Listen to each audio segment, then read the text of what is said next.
자, 여러분 안녕하십니까? 2024년도 재정학 기출문제 31번서부터 같이 풀어보도록 하겠습니다.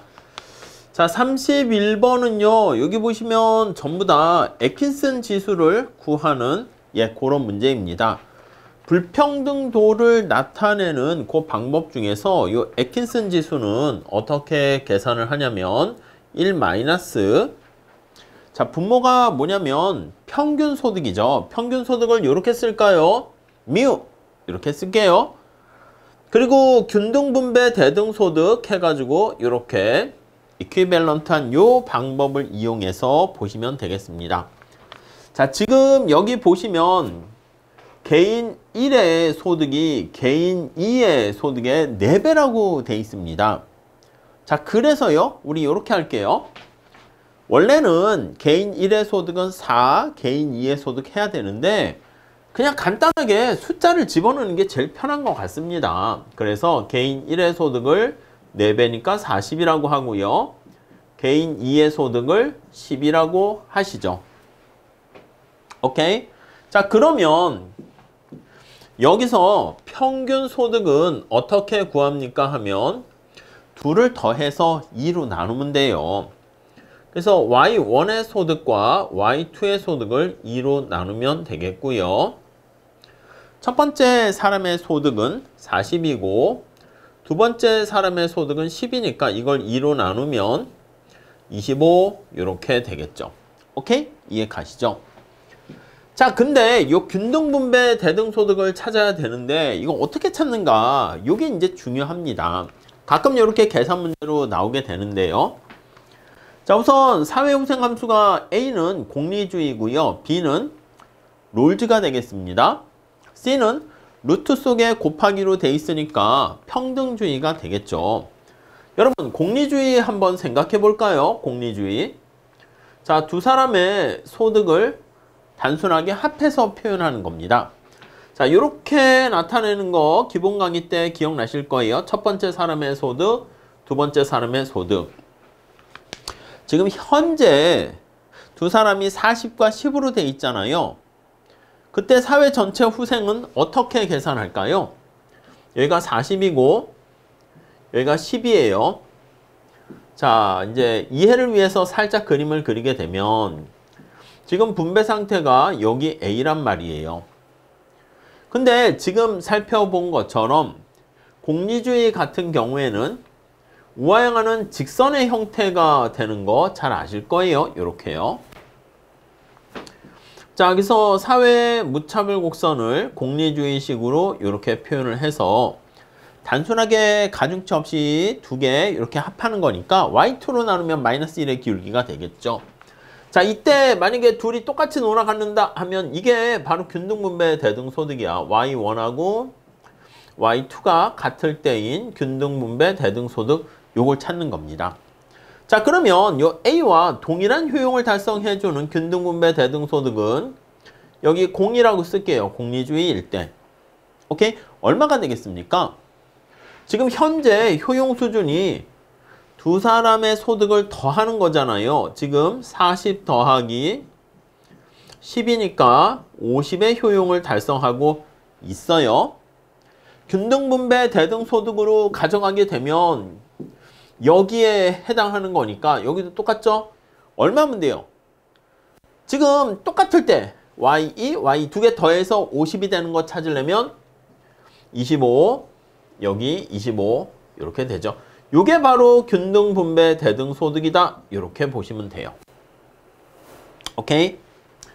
자, 그래서 여기 나와 있는 것처럼 지금 나와 있는 것처럼 이렇게 공리주의 같은 경우에 애킨슨 지수 A와 같은 경우죠.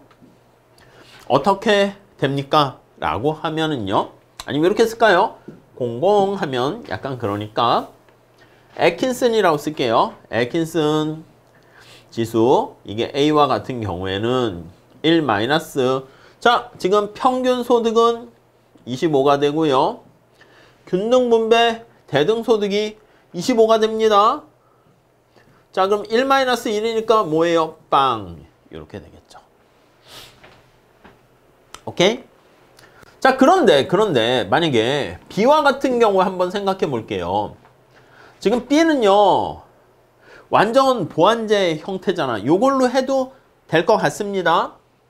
자, 그럼 완전 보완제니까 요게 지금 40과 10으로 되어 있을 때 균등분배 대등소득을 찾습니다. 라고 하려면 먼저 이렇게 지금 C와 B와 같이 롤즈 같은 경우에 후생은 어떻게 됩니까? 하면요.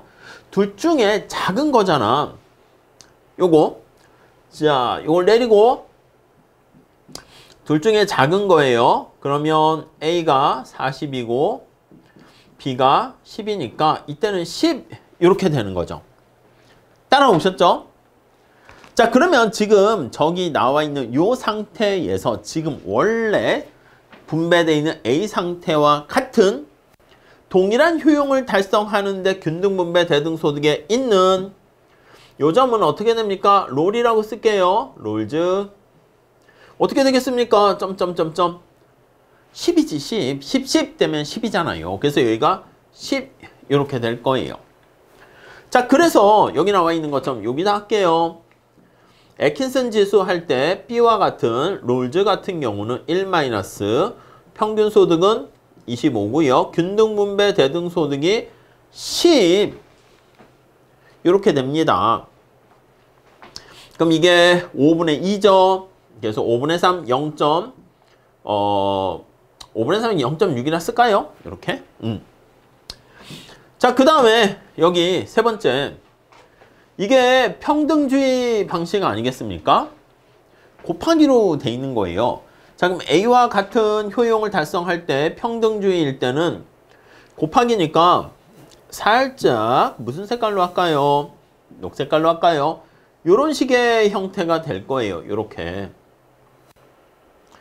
자, 요게 지금 요게 이렇게 할게요.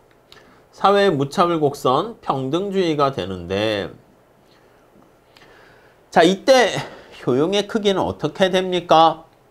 곱해서 루트 씌우는 거지. 그러면 첫 번째 사람 곱하기 두 번째 사람 곱해서 루트를 씌워요. 그 루트 400 아니겠습니까? 그럼 이때는 20이지 20.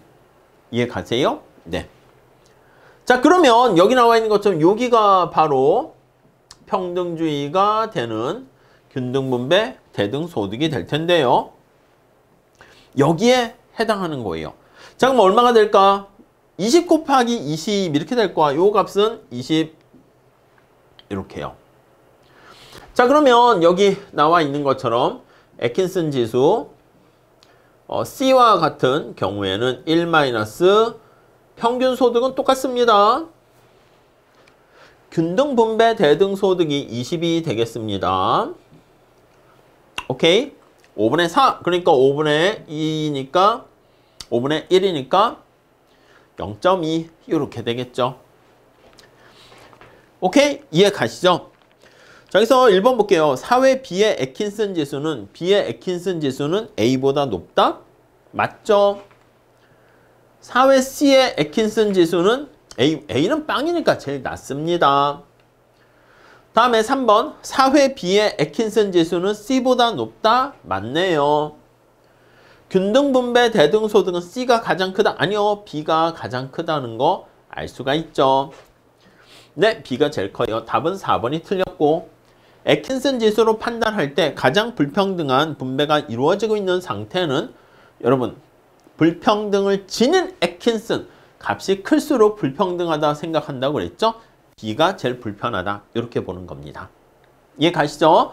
그래서 여기 나와 있는 요거 그래프 살짝 사회 무차별 곡선을 나타내서 보시고 애킨슨 지수 구하는 공식 요거 정리하시면 되겠습니다.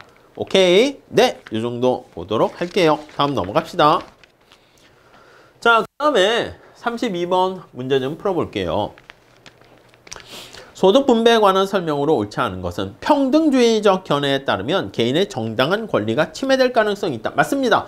약간 평등을 추구하는 가운데 재분배를 하게 되면 개인의 권리가 침해될 가능성이 있겠죠. 다음 2번.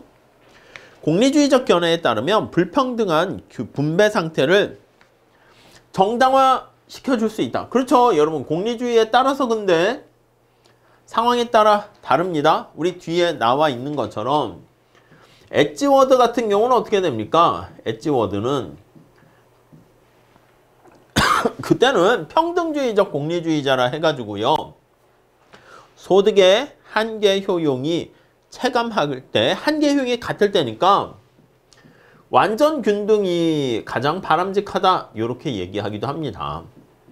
근데 지금 말씀드린 것처럼 한계 효용이 소득이 돈이 100만 원이 부유한 사람과 가난한 사람에게 느껴지는 100만 원이 다르면 한계 효용이 체감하지 않게 되면 그때는 다다익선이 되기 때문에 재분배가 되지 않을 수도 있습니다. 오케이?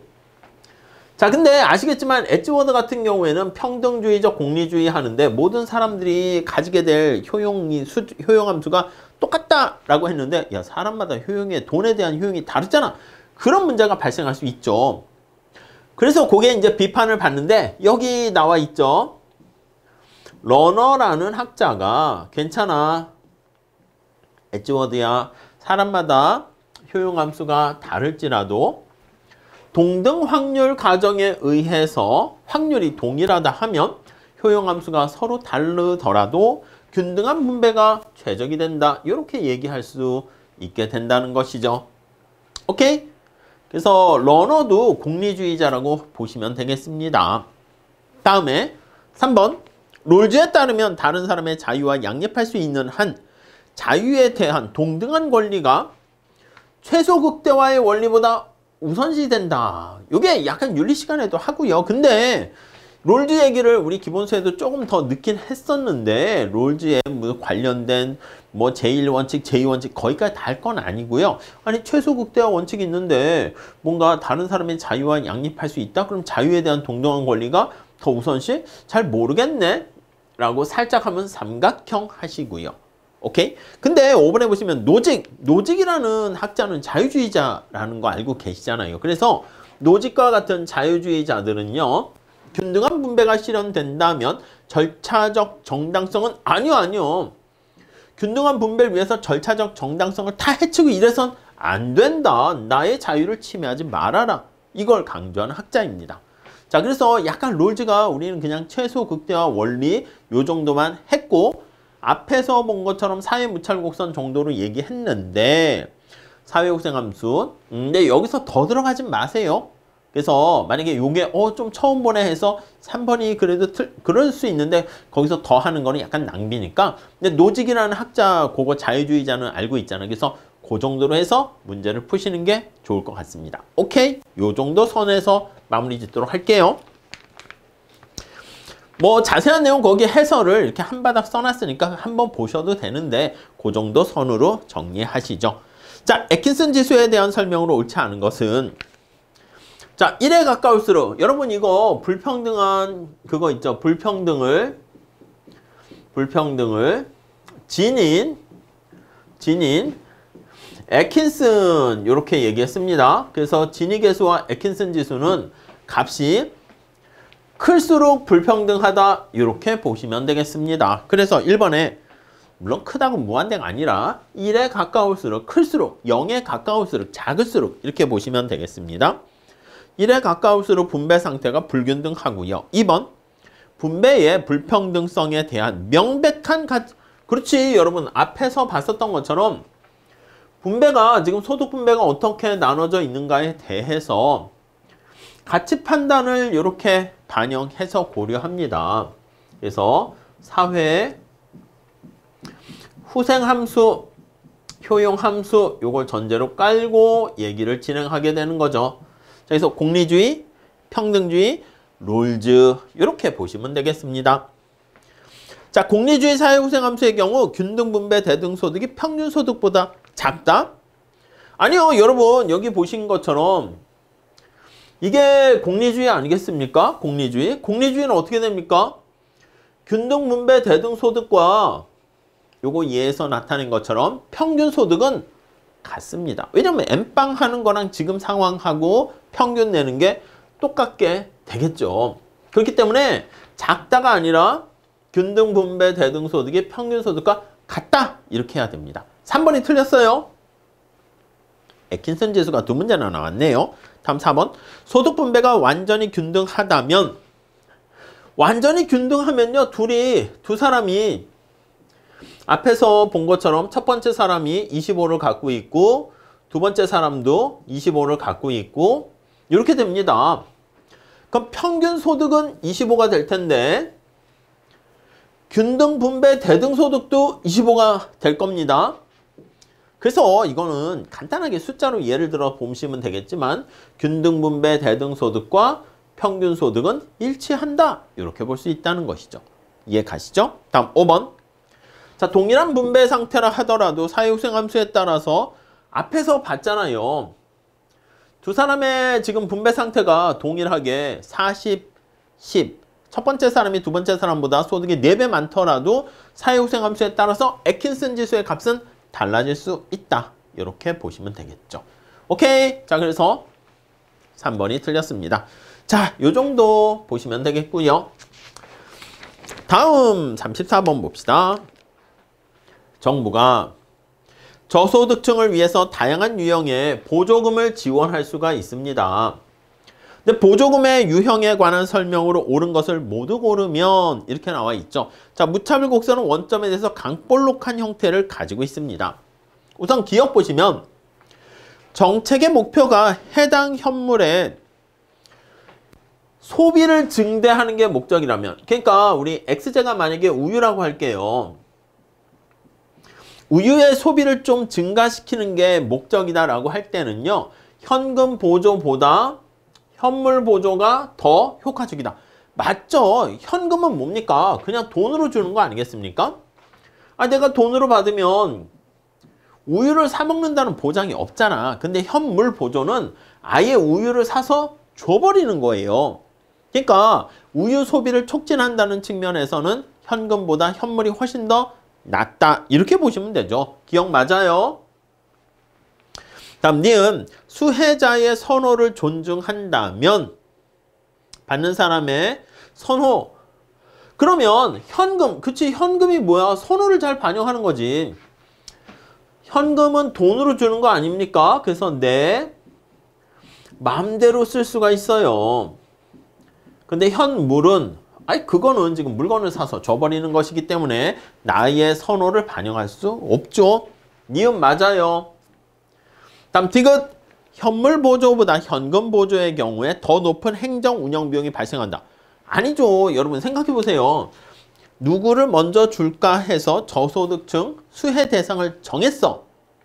그러면 현금인 경우는 그냥 돈 줘버리면 되는 거잖아. 100만 원 보조해 준다. 100만 원 주면 되는데 현물은요.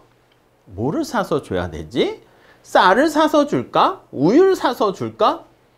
거기까지 고민을 해야 되고요. 쌀을 사려고 했더니 농부들이 좋아하고 우유 사려고 했더니 이러다 보니까 중간에 애매하게 결정장애가 발생할 수도 있습니다. 그러니까 당연히 이게 반대가 돼요. 반대가 돼서 더 높은 행정 운영 비용은 현물 보조일 때다. 그냥 바로 이해가 할 수 있겠죠? 다음 리을. 자, 여기서 니은은 틀렸습니다. 리을. 가격 보조가 비효율성을 일으키는 이유는, 여러분 가격 보조는 알고 계시잖아요. 가격을 할인해 주는 거예요.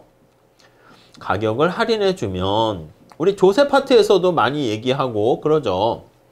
그러면 상대 가격의 변화로 인해서 이게 X야, 우유야, Y 있는데 가격을 할인해 줍니다.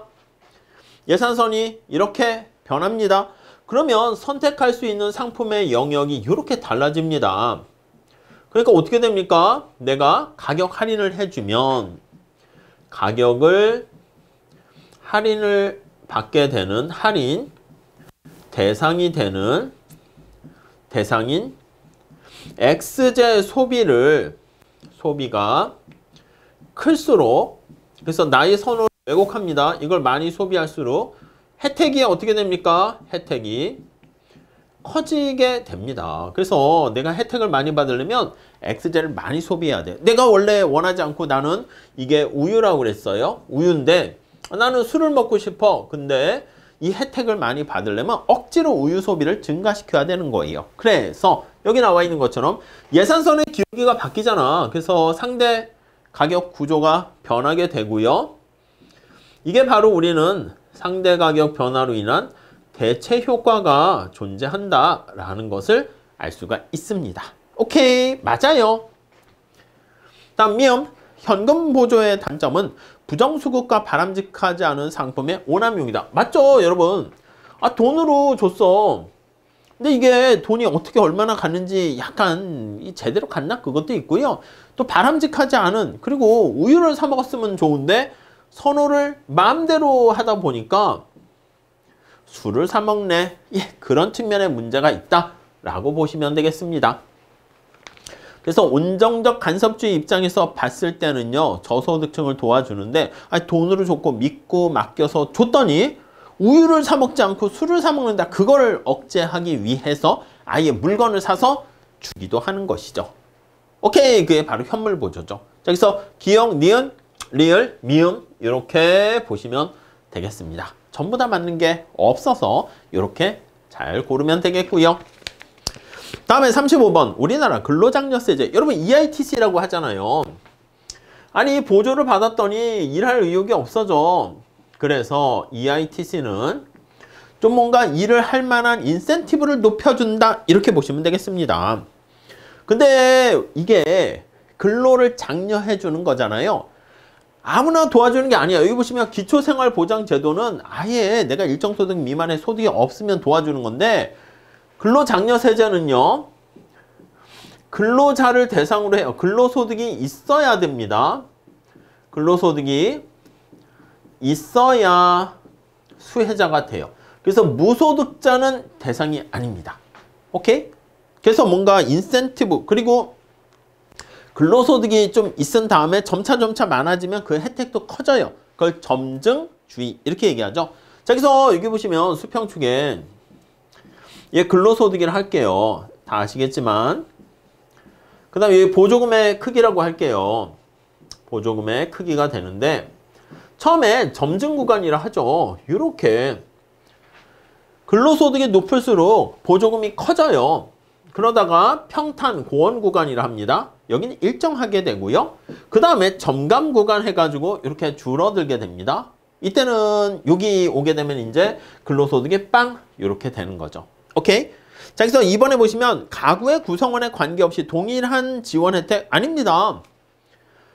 우선 구간에 따라 달라지고요. 그리고 또 이게 가구가 나 혼자 있는지 부양가족이 있는지 그런 걸 다 봐가지고 산정을 하게 되는 거죠. 당연히. 오케이. 다음에 3번 기초생활보장제도와 같이 공공부조 프로그램보다는 맞아요. 근로의욕을 촉진하는 효과 있다. 이게 가장 큰 근로장려세제의 특징이 되겠습니다. 오케이? 다음 4번 근로소득이 증가함에 따라 근로장려금이 감소하는 점감 구간에서는 여러분 구간을 이렇게 나눴는데 여기가 점감 구간 아니겠습니까? 여기가 점감 구간에서는 이렇게 자 근로장려금이 감소하는 그래서 점감 구간이라 합니다.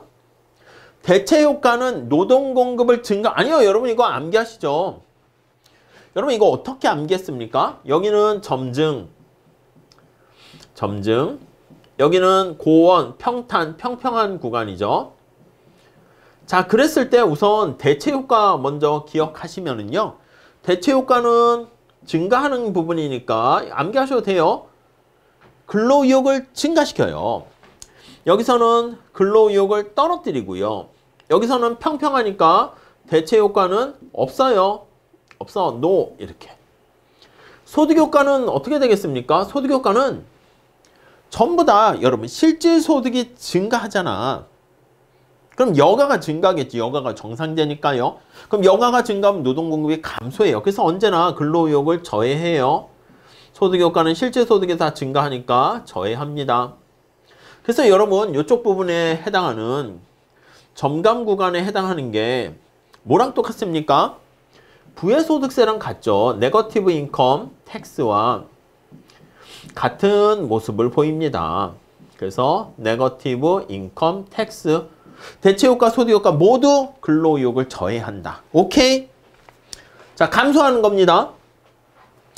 여러분, 암묵적 한계 세율이 0인 구간에서는 이렇게 있어요. 이게 어디인 구간이냐면 여기 보시면 평탄 구간이다. 이렇게 보시면 되겠습니다. 여기에서는요. 대체효과가 없어요. 그래서 틀렸어요. 여러분, 암묵적 한계 대체율이 제로다. 이건 뭐냐면 아니 여기 보세요. 점감 구간에서 내가 일을 하잖아? 그 원래 받는 금액에서 보조금이 줄어들어요. 그러니까 직접 내가 세금을 내는 건 아닌데 자 다시 점감 구간에서는 요거 제가 기본 강의 때 많이 강조했는데 구간에서는 아니 내가 근로소득이 증가해 근로를 해서 근로소득이 증가시 원래는 내가 근로소득이 증가했으니까 정부에 세금을 내야 되는데 세금을 내는 게 아닙니다. 수령하게 되는 받게 되는 보조금이 어떻게 됩니까? 보조금이 줄어들어요. 이해 가시겠습니까? 자, 보조금이 줄어들어서 이게 뭐야? 직접 세금을 내는 건 아니지만 받는 게 작아지니까 그래가지고 의미가 암묵적인 한계 세율이 0보다 크다 이렇게 되는 것이고요. 오케이? 근데 여기 평탄 구간은 암묵적 한계 세율이 제로지. 오케이? 여기는 암묵적 한계 세율 하면 오히려 일을 하면 줄어드는 게 아니라 받게 되니까 마이너스고요. 그래서 여기가 플러스. 암묵적 한계 세율이 제로다. 그러면 평탄 구간. 거기서는 대체 효과는 없어요. 이해 가시죠? 네, 그 정도 정리하시면 되겠습니다. 자, 이렇게 잘 정리하시고요. 다음 시간에 36번서부터 풀어보도록 할게요. 감사합니다.